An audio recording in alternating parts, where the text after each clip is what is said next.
Hola amigos, la lección de esta semana se llama Esta es mi historia.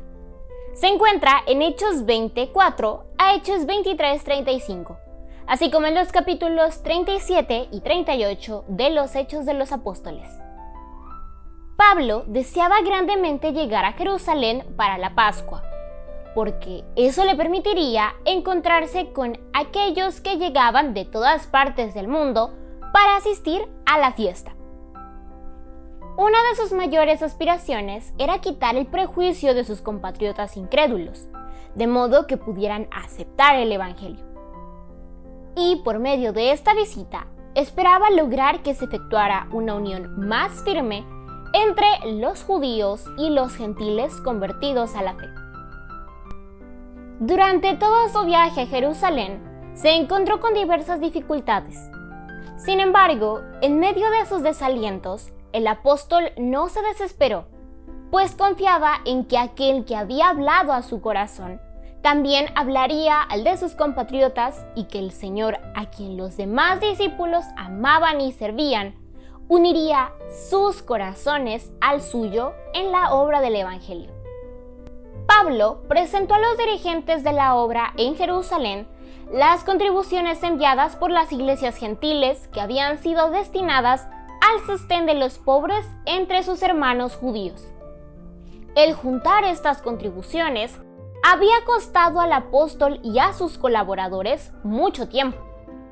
Aunque la cantidad representaba mucho sacrificio, expresaba lealtad de parte de los creyentes gentiles y, de hecho, excedía en mucho a las expectativas de los ancianos de Jerusalén, había quienes seguían siendo incapaces de apreciar el amor fraternal que había inspirado esos donativos. Esto nos puede dar una idea de lo que sucedió durante los primeros años del trabajo evangélico entre los gentiles, ya que algunos de los principales hermanos de Jerusalén no habían cooperado de corazón con Pablo y sus asociados. Por su obsesión de conservar algunas formas y ceremonias carentes de significado, habían perdido de vista las bendiciones que recibirían y también a la causa que amaban. Así, se levantó un grupo de personas que no conocían claramente las circunstancias cambiantes y las necesidades peculiares afrontadas por los obreros en los países distantes, pero que insistían en tener autoridad para ordenar a los hermanos de esos países que siguieran ciertos métodos.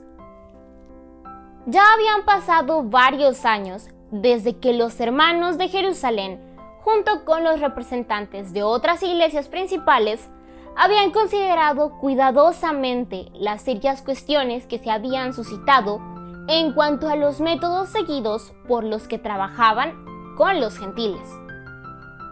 Como resultado de ese concilio, se habían hecho unánimemente recomendaciones a las iglesias referentes a algunos ritos y costumbres. En ese concilio general, los hermanos habían recomendado a las iglesias cristianas y con la misma unanimidad a Bernabé y Pablo como colaboradores dignos de la plena confianza de cada creyente. En esa ocasión hubo algunos que habían criticado severamente los métodos de labor seguidos por los apóstoles, sobre quienes pesaba la principal responsabilidad de llevar el Evangelio a los gentiles.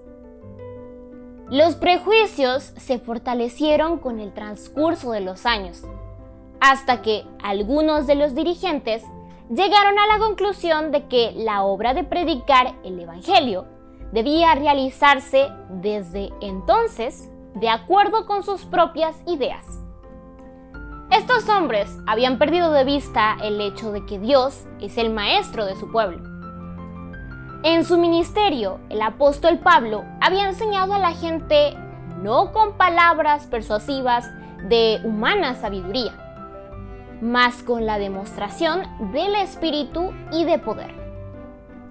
Ahora, aunque no encontraba mucha simpatía, se consolaba al saber que había cumplido su deber fue aumentando en sus conversos un espíritu de lealtad, generosidad y amor hermanable, según lo revelaban en esta ocasión por las liberales contribuciones que pudo colocar ante los ancianos judíos.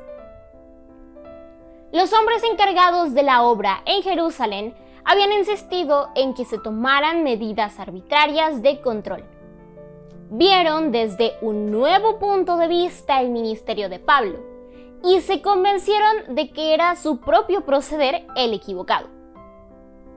Le aseguraron que la decisión del concilio anterior respecto a los conversos gentiles y a la ley ceremonial estaba todavía en vigencia, pero el consejo que le daban ahora no estaba de acuerdo con aquella decisión. Posteriormente se nos explica que Pablo fue llevado a un tribunal debido a un complot surgido por los mismos choques de pensamiento que hemos abordado con anterioridad. Para concluir, Pablo sabía que ir a Jerusalén significaba que sería capturado y juzgado por los líderes judíos, que obviamente se sentían amenazados por el crecimiento de la iglesia cristiana. Si bien el testimonio de Pablo logró convencer a algunos de ellos, otros aún estaban determinados a arrestarlo, lo que refleja hasta qué punto llegaba su obstinación. El día de hoy te invito a identificar qué cosas sabes que tienes que cumplir, pero que por incomodidad las estás evitando. Y pídele a Dios que te ayude a cumplir con sabiduría eso que estás evitando. Espero que esto te haya sido de utilidad. Te invito a compartir este video en tus redes sociales. Mi nombre es Yorid Juárez Salinas y nos vemos la siguiente semana. Dios te bendiga.